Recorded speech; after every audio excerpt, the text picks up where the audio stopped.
En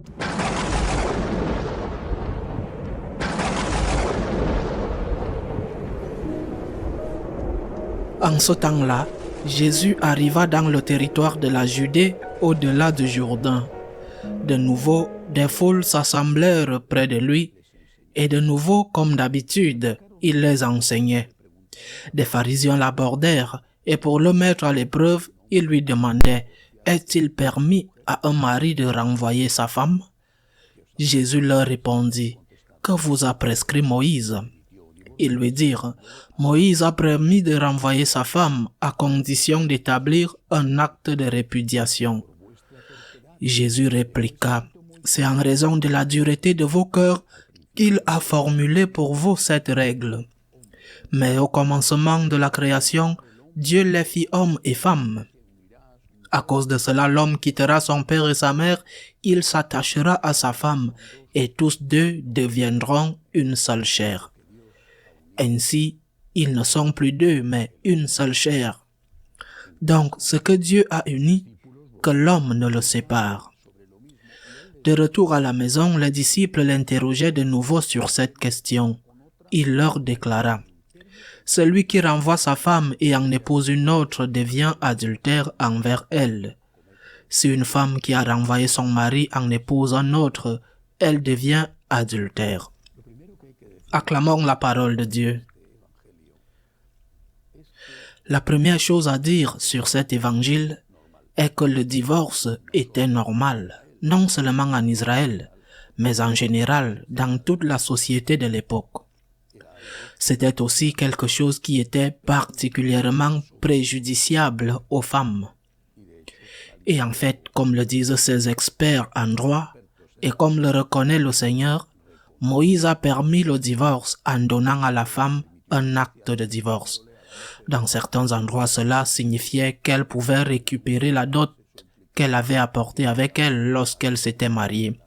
Et dans d'autres endroits, pas même cela, elle était renvoyée dans sa famille.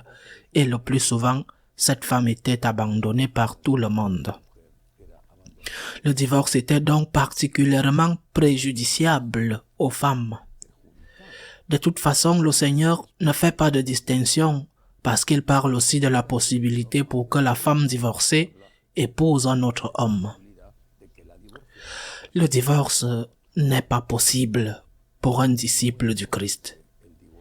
Non pas parce que Jésus suivait les normes culturelles de son époque, mais parce qu'il est allé explicitement et impopulairement à l'encontre de ces normes. Et il a fait allusion, en rejetant le divorce, à ce qui est écrit dans la Genèse, lorsqu'elle parle de la création de l'homme et de la femme. Le mariage est pour la vie. Le mariage catholique est pour la vie. Tu dois bien y réfléchir. Tu dois être sûr que cette personne sera ton partenaire, mais c'est pour la vie. Tu peux dire que tu n'es pas un disciple du Christ. C'est ton choix. Ce que tu ne peux pas faire, c'est dire que tu es un disciple du Christ et ensuite faire ce que tu veux. Bien sûr, il y a des circonstances et des cas si nombreux et si variés. Des personnes qui se sont converties alors qu'elles avaient déjà réalisé le second mariage civil et sans obtenir la nullité du premier mariage. Ou de personnes qui ne se sont pas converties mais qui ont toujours été proches du Seigneur, mais qui, pour diverses raisons, ont rompu leur mariage. Peut-être sans que ce soit de leur faute, et ont fait une seconde union. Eh bien, ces personnes sont toujours des enfants bien-aimés de Dieu. Elles sont toujours membres de l'Église. Elles sont toujours les bienvenues dans l'Église. Et elles doivent être bien traitées dans l'Église.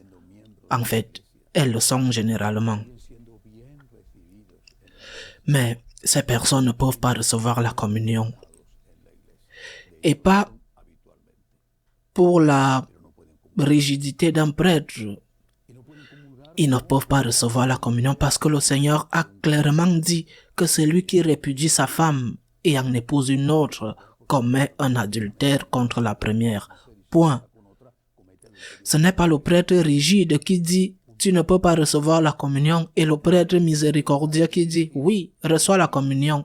Rien ne se passe.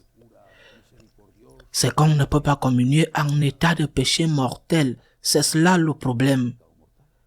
Ah, certains disent que ce n'est pas un péché. Ils vont à l'encontre de l'enseignement du Seigneur. Il dit clairement qu'ils vivent dans l'adultère.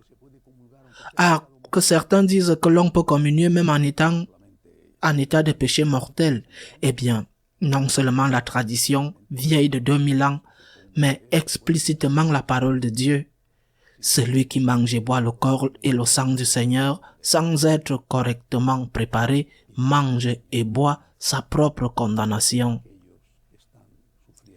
Demandons la grâce du Seigneur pour ceux qui souffrent dans leur mariage, car bien souvent c'est très difficile. Demandons la grâce et l'aide. Demandons la grâce pour ceux qui ont dû rompre leur mariage, afin qu'ils puissent persévérer, être fidèles sans se séparer du Seigneur. Et demandons au Seigneur pour ceux qui sont entrés dans une nouvelle union, pour qu'ils ne se sentent pas rejetés ni par Dieu ni par l'Église, parce qu'ils ne se sont pas autorisés à recevoir la communion. Et qu'ils puissent, si cela est légalement possible, et non pas en mentant, obtenir la nullité de leur mariage et pouvoir régulariser leur situation aux yeux de Dieu. Mais surtout, prions pour les familles, pour toutes les familles, afin qu'elles restent unies, que le fléau du divorce, si facile aujourd'hui, ne les détruise pas. Ainsi soit-il.